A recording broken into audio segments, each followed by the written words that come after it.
Oi pessoal, tudo bem com vocês? E o Conta Mais hoje traz uma história muito legal. O nome da história é Um Barulho Estranho, da autora Liliana Yacoca. E começa assim. Vamos lá. Naquela madrugada, Daniel acordou. No quarto escuro, virou o travesseiro.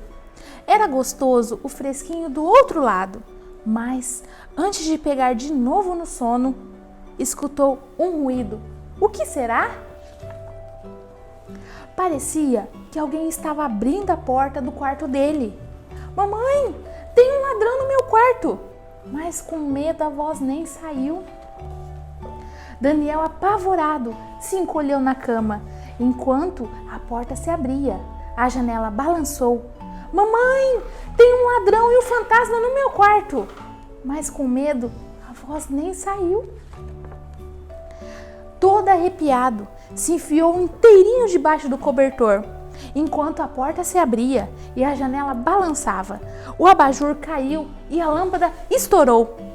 Mamãe, tem um ladrão, um fantasma e um extraterrestre no meu quarto! Mas com medo, a voz nem saiu.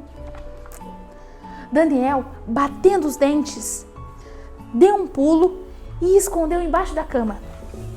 De repente, a porta e a janela bateram com força. Mamãe, tem um ladrão, um fantasma, um extraterrestre e um monstro no meu quarto! Mas com medo, a voz nem saiu. Daniel nem conseguia respirar. Ficou debaixo da cama sem se mexer.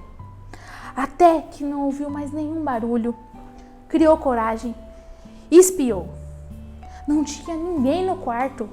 Ainda bem que eles foram embora.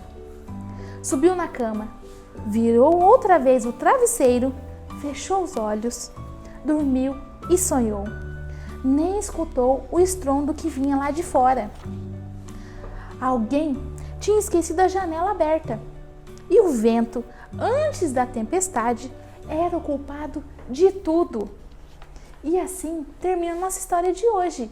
Entrou por uma porta, Saiu pela outra. Quem quiser que conte outra. Tchau, pessoal. Tchau pessoal, até a próxima. Colégio Mãe de Deus, educa vidas, valorizando a vida.